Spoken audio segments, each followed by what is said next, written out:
कहानी की शुरुआत जैक नाम के लड़के से होती है जो वेकेशंस के लिए अपने घर पर आया है। घर के बाहर वो अपने पिता डेविड से मिलता है, जहां पता चलता है कि जैक और डेविड के रिश्ते ठीक नहीं हैं। डेविड जैक से बात करने की कोशिश करता है पर जैक उनसे ढंग से बात नहीं करता और अंदर चला जाता है। अगले दिन जैक अपने कमरे की खिड़की के पास बैठा होता है जहाँ उसे बाहर एक औरत दिखाई देती है। जैक नीचे आ जाता है और उसे छुपकर देखने लगता है। तभी वहाँ डेविड आ जाता है और उसे कहता है कि ये हमारी मेड है और इसका नाम मारिया है। डेविड मारिया और जैक को एक दूसरे से इंट्रोड्यूस करवाता है। मारिया की उम्र तकरीबन 40 साल है। जैक को फोटोग्राफी का शौक है, इसलिए वो घर के बाहर कैमरा लेकर आसपास की फोटोज खींचने लगता है। घर आकर वो मारिया से मिलता है। वो दोनों एक दूसरे के साथ कंफर्टेबल होने के लिए बातचीत करने लगते हैं। मारिया जैक से पूछती है कि तुम अपने डैड से ढंग से बात क्यों नहीं करते। तो जैक कहता है कि जब मैं छोटा था तब मेरी मॉम की डेथ हो गई थी, उसके बाद डैड ने दूसरी शादी कर ली। मुझे मेरी स्टेप मॉम बिल्कुल भी पसंद नहीं है, जिस वजह से मैं अपने डैड से भी अच्छे से बात नहीं कर पाता। अगले दिन जैक नेचर की फोटोज ले रहा होता है, तभी वहाँ एक लड़की आ जाती है और वो जैक से बातें करने लगती है। मारिया साइकिल लेकर उसी रास्ते से गुजर रही होती है। वो इन दोनों को बात करते हुए देख लेती है। जैक वहाँ से घर वापस आ जाता है और छुपकर मारिया की फोटोज लेने लगता है। वो दोनों किचन में होते हैं जहाँ मारिया जैक से उसी लड़की के बारे में पूछती है। वो कहती है कि तुमको उसके साथ थोड़ा और टाइम स्पेंड करना चाहिए था। वो दोनों एक दूसरे के साथ काफी कंफर्टेबली बात कर रहे होते हैं। जैक मारिया को कहता है कि मैं तुम्हारे साथ बहुत कंफर्टेबल फील करता हूँ। वो दोनों एक दूसरे के साथ अपनी सारी बातें शेयर करने लग जाते हैं। मारिया अपना पास शेयर करते हुए कहती है कि जब मैं 16 साल की थी तब मैं प्रेग्नेंट हो गई थी, तभी मेरे बॉयफ्रेंड ने भी मुझे छोड़ दिया। मैंने एक लड़के को जन्म दिया लेकिन आज वो भी मेरे पास नहीं है, उसकी एक एक्सीडेंट में मौत हो चुकी है। डेविड जैक से बात करता है ताकि उन दोनों के रिश्ते में जो दरार है वो ठीक हो सके, लेकिन जैक डेविड पर गुस्सा हो जाता है और वहाँ से चला जाता है। अगले दिन डेविड किसी काम के सिलसिले में घर से बाहर चला जाता है। मारिया और जैक घर पर अकेले होते हैं। वो जैक को कहती है कि तुम्हारे डैड तुमको बहुत प्यार करते हैं, एक बार उनके साथ अच्छे से बात करके देखो कि आखिर वो किस हालात से गुजर रहे हैं।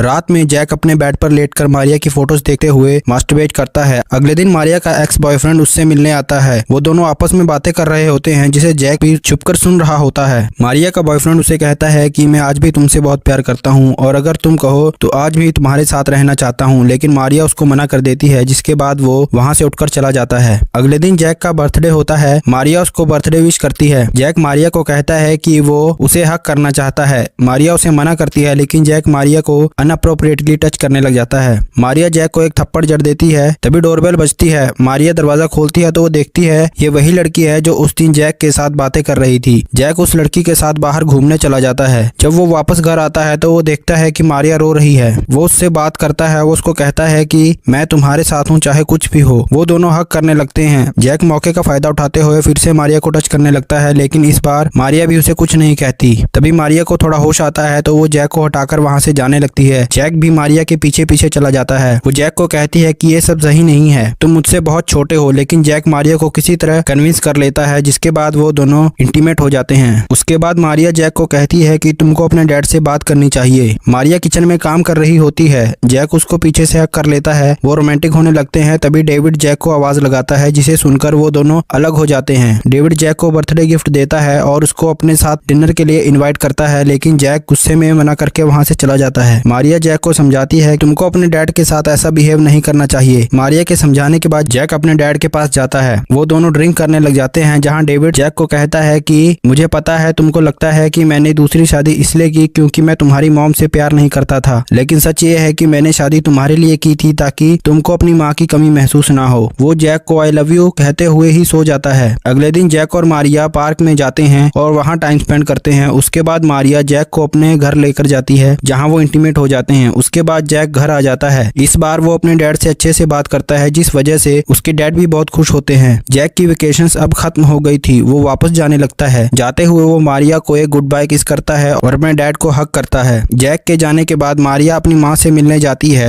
वो उसको बताती है कि वो प्रेग्नेंट है। ये सुनकर मारिया की माँ उसे गले लगा लेती है। लास्ट सीन में मारिया को दिखाया जाता है जहाँ वो अपने प्रेग्नेंट होने से बहुत खुश है और मूवी यहीं पर खत्म हो जाती है। अगर आपको वीडियो पसंद आई है तो वीडियो को लाइक, शेयर, कमेंट और चैनल को सब्सक्राइब जरूर करें।